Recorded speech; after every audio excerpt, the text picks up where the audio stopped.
Buenos días. La verdad es un placer estar aquí para poder brindarles toda la información posible relativa, en realidad en mi caso, a la inocuidad de los alimentos y puntualmente a la inocuidad de los vegetales. Agradezco la posibilidad de esta participación a los organizadores, así que en función del tiempo arrancamos ya con el tema. En realidad los productos fitosanitarios o los agroquímicos es una temática que a mí me viene acompañando ya desde los 30 años, diría, recorriendo varias instancias, tanto del registro como la parte de laboratorio, control de campo. Hoy me toca básicamente estar al frente de lo que sería la Dirección de Inocuidad Vegetal en el SENASA, lo que implica llevar adelante los controles en la cadena alimentaria de la parte primaria, en realidad hasta los puntos de concentración que son los mercados, de lo que son las frutas y hortalizas y básicamente los granos. En principio vamos a desarrollar o les voy a comentar algunas definiciones básicas, elementales, para comprender el marco o el contexto sobre el cual después vamos a desarrollar el tema. Seguridad alimentaria versus inocuidad alimentaria. A veces estos son conceptos que se confunden y se mezclan porque cuando uno habla de alimento inocuo también lo plantea como un alimento seguro y a partir de allí empiezan a confundirse las definiciones y vamos a seguridad. Seguridad alimentaria es un concepto mucho más amplio, en realidad tiene que ver con la provisión de alimentos de manera permanente a la comunidad en las condiciones nutricionales que precisamente la comunidad y la sociedad necesita para satisfacer sus condiciones de crecimiento y desarrollo y además que sean inocuos. Por consiguiente, la inocuidad alimentaria forma parte del concepto de seguridad. ¿Y qué es inocuidad de un alimento? En definitiva, tiene que ver con que ese alimento no le produzca daño a la salud al consumidor que lo ingiera en las condiciones en las cuales se recomienda en realidad ese consumo. Otra de las definiciones que vamos a tener que tener en cuenta y que posiblemente se van a repetir a lo largo de las jornadas es la diferencia entre lo que es peligro y riesgo. Peligro tiene que ver con un agente químico, físico, biológico que puede causar daño a la salud en la medida en que nosotros tomemos contacto con ese peligro. Y el riesgo es la probabilidad precisamente del daño que nos pueda provocar en tanto y en cuanto nosotros precisamente estemos expuestos a ese peligro. Definiciones, y de definiciones se trata algo básico que ya viene desde el siglo XVI, y aquí lo tenemos a Paracelso, que es de alguna manera el creador de una frase que hoy la tenemos todos conocida como que la dosis hace al veneno, tiene que ver con la cantidad a la que estamos expuestos y tiene que ver con la frecuencia a la que estamos expuestos a ese peligro de manera tal que nos pueda o no nos pueda hacer daño. Esto significa que aún estando presente el peligro que sea, puede no generar daño al consumidor si de alimentos se trata. Y aquí empezamos a recorrer todo lo que tiene que ver con el análisis de riesgo. El análisis de riesgo es una herramienta fundamental para determinar precisamente en qué medida un peligro puede generar daño a la salud de un consumidor de un alimento si se produce algún grado de exposición y con qué frecuencia uno se expone precisamente a ese peligro. Y tiene tres etapas, se divide en tres etapas el análisis de riesgo, lo que tiene que ver con la evaluación de riesgo, que es el proceso científico que determina las condiciones de ese peligro, ya lo vamos a ver en detalle. La gestión del riesgo, que tiene que ver con las decisiones que se tienen que tomar para minimizar o reducir al máximo posible el riesgo en el caso de que exista. Y la comunicación de riesgo, que es el proceso por el cual los evaluadores y los gestores se comunican para determinar precisamente los resultados de la evaluación, las medidas que se puedan adoptar y la comunicación que se hace en general a la comunidad. En esto yo diría que tenemos que mejorar bastante. Ya algo Sebastián había comentado al principio. Bien, entramos entonces a lo que sería la primera etapa del análisis de riesgo para comprender lo que es la inocuidad y vamos a ir acompañando las distintas etapas para comprender cómo se establece un límite de residuos, a qué uno se expone a través de la ingesta de los alimentos y digamos entonces que la evaluación de riesgo tiene 4 fases. las fases de identificación de peligro, la fase de caracterización del peligro, la evaluación de la exposición, es decir, cómo nosotros a través del consumo de los alimentos nos exponemos a ese peligro que puede estar presente, y finalmente la caracterización del riesgo. Todo esto tiene que ver con evaluación de riesgo, todo esto es la parte científica. Después, una vez que se obtiene el resultado de la caracterización del riesgo, entonces quienes gestionamos ese riesgo establecemos medidas para controlarlo. Dentro del proceso, entonces, de evaluación de riesgo, identificamos los peligros. ¿Y cuáles son los peligros que a través de los alimentos pueden estar presentes? Dijimos los peligros biológicos. Habíamos hablado de 3, biológicos, químicos, físicos. Consideramos los alérgenos, si quieren también. Dentro de los peligros biológicos tenemos ejemplos como Escherichia coli, Salmonella o parásitos. Pueden estar presentes, por ejemplo, el caso de Escherichia, en hortalizas y frutas, en el caso de Salmonella, también en hortalizas y frutas, en granos, en subproductos de granos, harinas, y los parásitos fundamentalmente en hortalizas y frutas, no quiere decir que no estén en otros alimentos. Y aquí voy a hacer precisamente y en relación a lo que sería el marco de la presentación, es que en estos casos cualquiera de estos peligros pueden estar presentes en cualquier tipo de alimento que provengan de cualquier sistema de producción, independientemente si utilicen agroquímicos o no se utilicen agroquímicos. Estamos hablando de cualquiera de los sistemas productivos hoy que se utilizan para precisamente cultivar y producir alimentos, pueden estar sujetos a contener cualquiera de estos peligros. Es decir, ¿qué quiero decir con esto? En la agricultura convencional, con el uso de productos fitosanitarios, puede haber presencia de este tipo de contaminantes. En el caso de la agricultura orgánica puede haber presencia de este tipo de contaminantes y en otro tipo de sistemas productivos puede haber presencia de este tipo de contaminantes. Entonces, cuando hablamos de un sistema productivo en particular, por ejemplo, agricultura orgánica, lo que estamos diciendo es que ese alimento se produjo y se cultivó siguiendo un determinado protocolo que se exige para certificar que ese producto respetó ese tipo de sistema productivo para ser casi clasificado como orgánico. Es decir, orgánico es orgánico, no quiere decir que sea inocuo. Para que sea inocuo tiene que cumplir con otras normas adicionales que para el caso de los productos biológicos están dispuestas en el Código Alimentario Argentino. Cualquier sistema productivo debe respetar necesariamente el Código Alimentario Argentino como para ser considerado inocuo. Seguimos hablando de peligros, en este caso las micotoxinas, presentes en muchos o posiblemente presentes en muchos de los alimentos, son toxinas que tienen que ver con la presencia de hongos que las generan. Y por consiguiente, frente a la misma situación que decíamos del caso de los microbiológicos, las micotoxinas también pueden estar presentes en cualquiera de los sistemas productivos. En el caso de las micotoxinas, el problema es mucho mayor que para el caso de los productos fitosanitarios. Un producto fitosanitario, su residuo posiblemente presente en lo que sería un alimento, se mide en miligramos de esa sustancia por el kilo del alimento.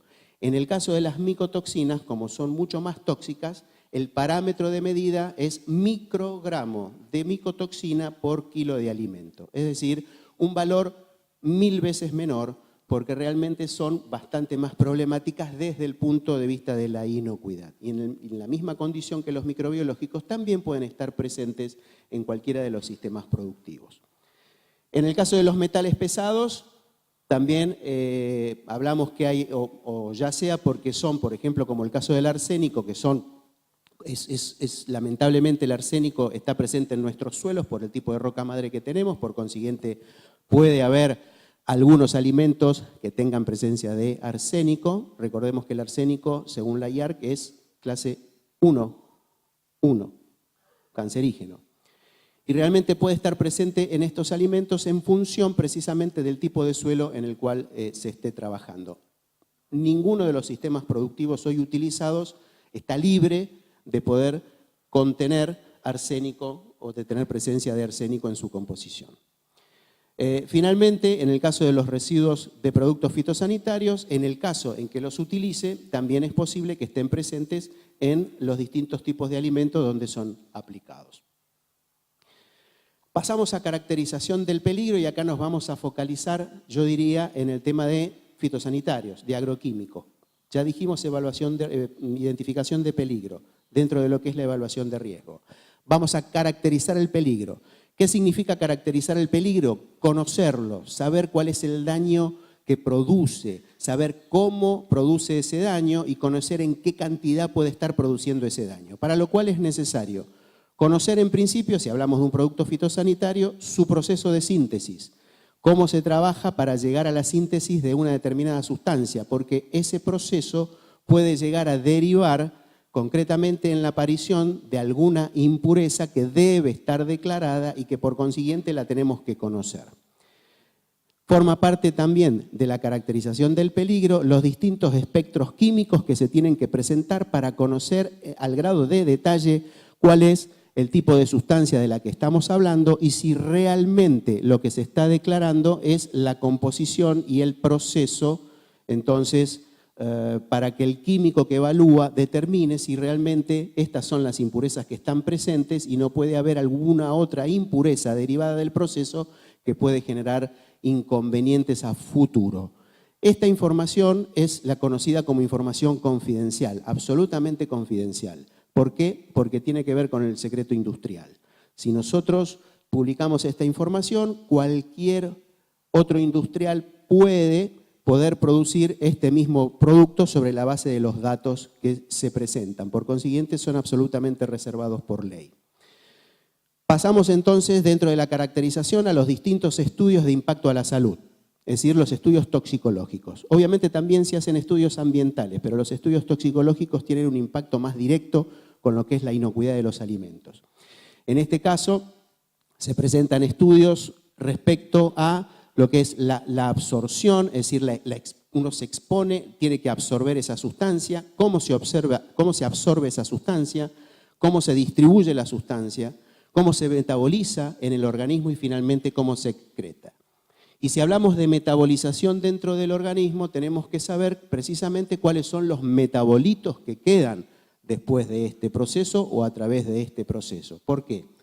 Porque puede haber metabolitos que genera la sustancia dentro del cuerpo o dentro del propio vegetal, porque también hablamos de metabolización dentro del vegetal, que pueden ser igual de tóxicos o más tóxicos que la sustancia de origen. Entonces hay que valorar ese metabolito, hay que estudiar ese metabolito y tiene que estar contemplado dentro de la gestión de riesgo como residuo, posible residuo en el alimento donde se aplica la sustancia original.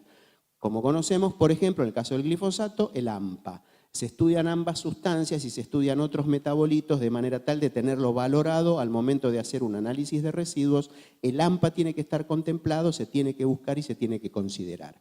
Por ejemplo, ometoato dimetoato. Por ejemplo, metamidofos-acefato. Los metabolitos del carbendazim. Los metabolitos del metiltiofanato en el caso de frutas que derivan en carbendazim. Es decir, hay una serie de sustancias donde ese metabolito está identificado, debe ser estudiado y debe ser considerado al momento de buscarlo, presente o no, en el alimento sobre el que se aplicó el producto fitosanitario. Estudios de neurotoxicidad, estudios de carcinogénesis, estudios de teratogénesis, estudios sobre la reproducción, estudios sobre mutagénesis. Todos estos estudios son evaluados, son estudios básicamente de largo plazo.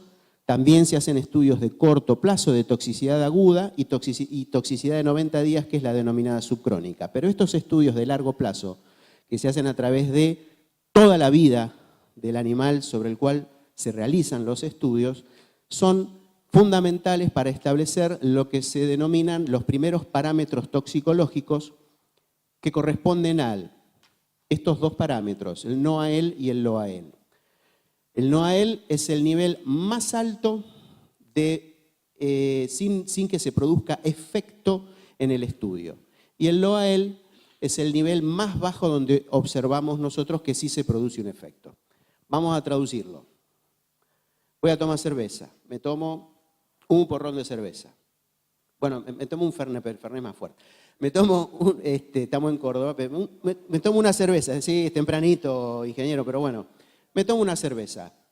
No pasa nada, es decir, no tengo ningún efecto, no me pasa absolutamente nada. Me tomo un segundo porrón de cerveza, tampoco me pasa nada. Soy de baja resistencia, claro. Tampoco me pasa nada con el segundo porrón. Me tomo un tercer porrón. Ya con ese tercer porrón se me empieza a trabar la lengua, o balbuceo, o empiezo a ver borroso. Bueno, esto significa lo siguiente. El segundo porrón, en mi caso, es el NOAEL.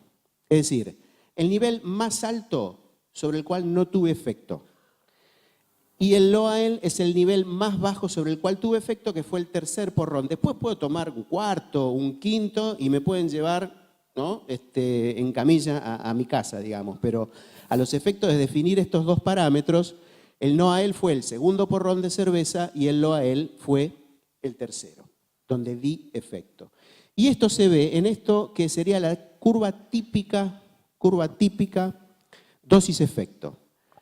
Voy incrementando las dosis y a medida que incremento las dosis, el efecto que estoy observando también se empieza a incrementar.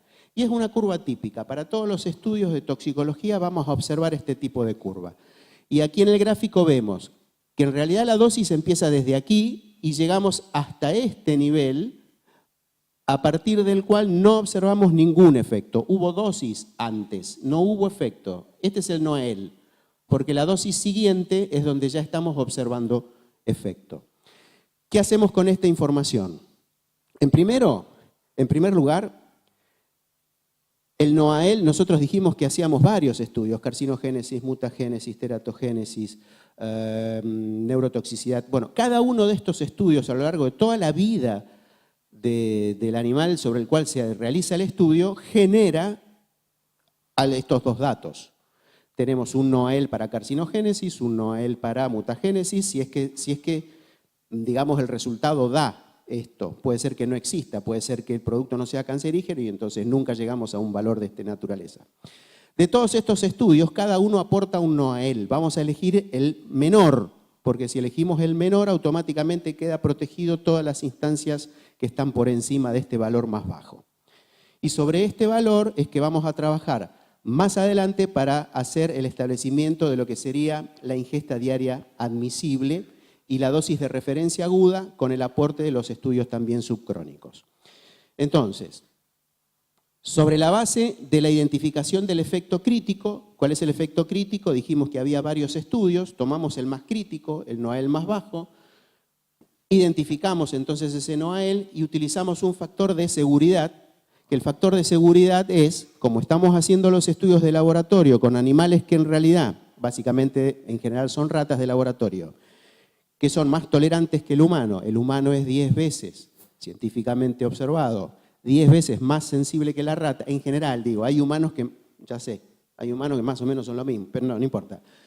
Lo que hay que hacer es utilizar el factor interespecie, es decir, pasar de animal de laboratorio a humano, y esto se hace dividiendo por 10. El valor obtenido en laboratorio se lo divide por 10, más bajo. Llegamos al humano, pero llegamos al humano promedio. Entonces hay que usar un factor interespecie porque hay humanos 10 veces más sensibles que el humano promedio. Entonces hay que volver a dividir por 10. 10 por 10, 100. Y este es el factor de seguridad que normalmente se conoce, que es el de 100, con el cual se divide el NOAEL.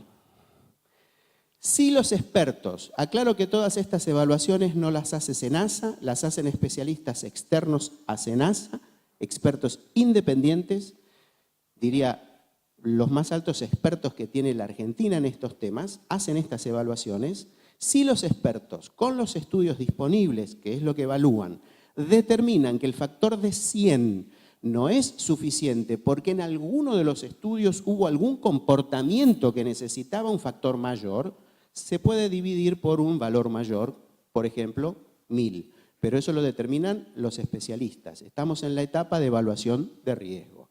Son los expertos. Obtenemos entonces dos datos.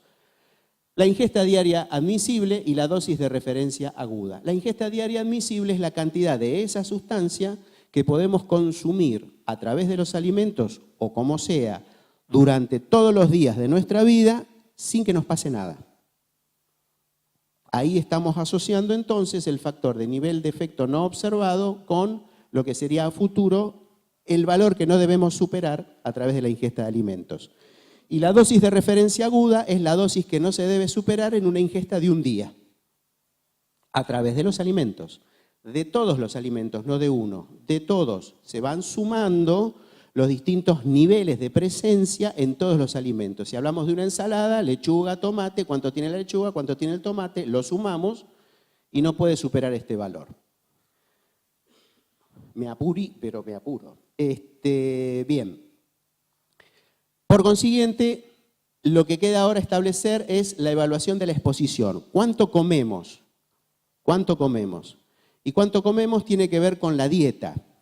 Lo que se toma en general para hacer estas evaluaciones, lo que se debe tomar, porque en realidad es una metodología internacional, no lo mencioné, esto está establecido por la Organización Mundial de la Salud, el Codex Alimentarius y la Organización de Comercio y Desarrollo Económico, es decir, son protocolos establecidos internacionalmente, son los que se utilizan, y se elige siempre, si esta es la pauta de un consumidor, el consumidor extremo, y si esta es la distribución de contaminación de un lote de alimentos, por ejemplo, si yo tengo 15 manzanas, junto todas, hago un análisis, lo que estoy obteniendo de residuo en ese caso es el promedio de residuo que tienen las 15 manzanas, pero la ciencia indica que alguna de esas manzanas tiene 3 veces más que el promedio.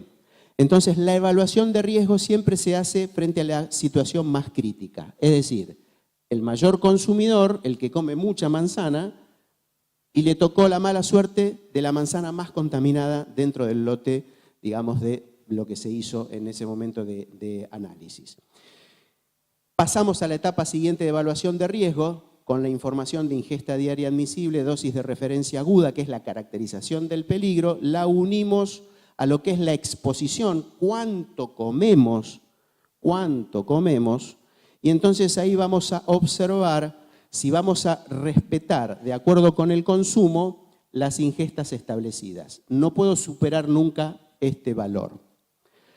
¿Cómo entonces hacemos una gestión de riesgo para que la exposición a través de los alimentos nunca supere el valor de ingestas? En primer lugar, lo que vamos a hacer es, digamos, se piden ensayos de campo para poder determinar cuánto es el residuo que queda en un alimento a cosecha.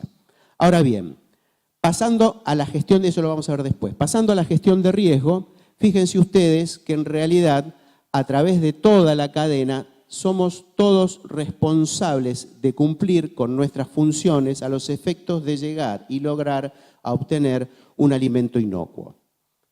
Como decía el ingeniero previamente, clave las buenas prácticas agrícolas en la producción primaria. ¿Por qué? Porque la gestión se hace precisamente con el productor a través de la implementación de las buenas prácticas agrícolas. Y así, a lo largo de toda la cadena, cada una de las etapas y los eslabones tiene su propia responsabilidad. De esta manera, como les decía, llegamos a la instancia en que la autoridad debe determinar, en tanto y en cuanto exista la posibilidad de presencia de un residuo en un alimento, fijar un límite máximo de esa presencia. Y ese límite se establece a través de ensayos de campo. En el caso de Argentina, se piden durante 2 campañas en 3 zonas diferentes agroecológicas, ensayos de campo, que van a determinar cómo se va comportando a partir de la aplicación hasta la cosecha ese producto fitosanitario, cómo va declinando y cuál es el valor final que se obtiene a la cosecha presente en el alimento. Bien. Aquí vamos a ver entonces cómo se aplica con los conceptos, ahí está.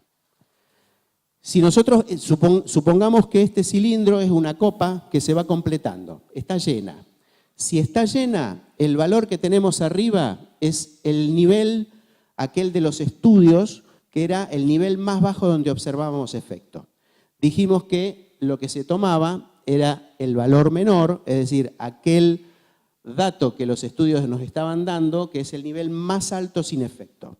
A partir de aquí, nosotros partimos para abajo a los efectos de determinar entonces ese límite de residuos y proteger la salud del consumidor que va a consumir un alimento que podría tener presencia de un residuo de producto fitosanitario. Factor de seguridad, ¿recuerdan? 10 por 10, 100. Estoy desde el NOAEL, divido por 100 y lo que obtengo con este cálculo es la ingesta diaria admisible o la dosis de referencia aguda, que son los expertos toxicólogos los que lo determinan. Dicen sobre la base de qué estudio, cuál es el NOAEL que determinan, y esta es la ingesta diaria admisible que recomiendan sea utilizada para después calcular los residuos. Pero también dijimos que para fijar el límite de residuos, lo que se piden son ensayos de campo. ¿Y qué es lo que nos encontramos cuando hacemos ensayo de campo?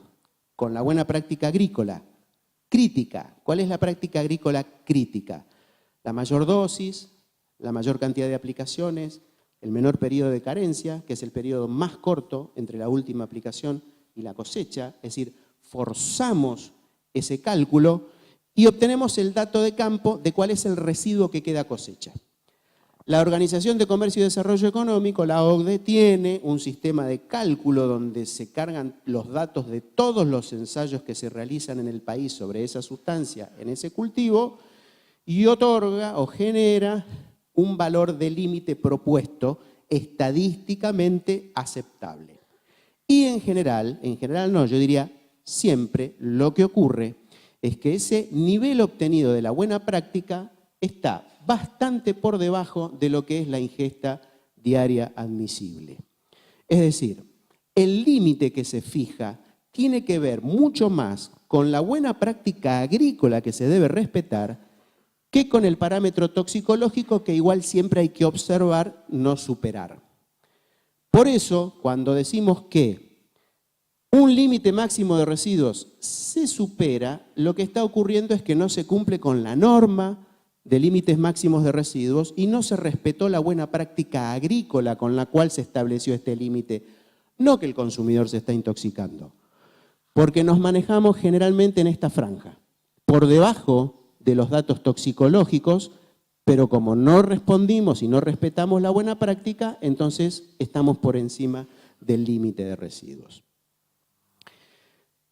Acto seguido, distintas medidas que se toman para que el productor cumpla con las buenas prácticas. Nosotros debemos hacer monitoreos, lo que significa que son muestreos, además de las observaciones de cumplimiento de las distintas medidas de buenas prácticas, para ver si lo que se está implementando como gestión se está cumpliendo. Y aquí existe una confusión en el concepto. Los muestreos que se hacen de alimentos para ver los límites o el cumplimiento de los límites de residuos, es decir, los planes de monitoreo que se llevan adelante, en realidad son un dato diagnóstico para ver si las medidas reales de buenas prácticas agrícolas se están cumpliendo y están mejorando. El muestreo en los mercados, si bien cada una de las muestras puede ser tomada como una medida de control, no es estrictamente control. Porque si fuese control, ¿cuántas muestras deberíamos sacar? Si hoy hacemos una encuesta y aquí hay, no sé, 400 personas, posiblemente va a haber 400 valores diferentes, porque en realidad el objeto del monitoreo es ver en qué medida se respetan y se responde a concretamente el cumplimiento de buenas prácticas y si es necesario implementar otro tipo de medidas para mejorar precisamente el cumplimiento de las buenas prácticas. Gestión, pasamos a comunicación. Comunicación, y ya termino, justito. Comunicación tiene que ver precisamente con la relación entre los evaluadores de riesgo, los gestores de riesgo y la comunidad en general. ¿Por qué? Porque si no, nos vamos a separar o en realidad la percepción que existe sobre el riesgo no tiene que ver con la realidad. Hitchcock, que era un maestro del suspenso, tenía una frase sobre la cual construía toda su maquinaria. Hitchcock lo que decía es que lo importante no es lo que pasa, sino lo que la gente cree que puede pasar. Y aquí estamos enfrentando en general desde los productos fitosanitarios el problema de lo que la gente cree qué puede pasar. Y es un problema de comunicación. Hay que mejorar la comunicación precisamente para que la percepción de la gente, la percepción de la comunidad, sea más cercana a la realidad y no a lo que cree que puede pasar. Muchas gracias.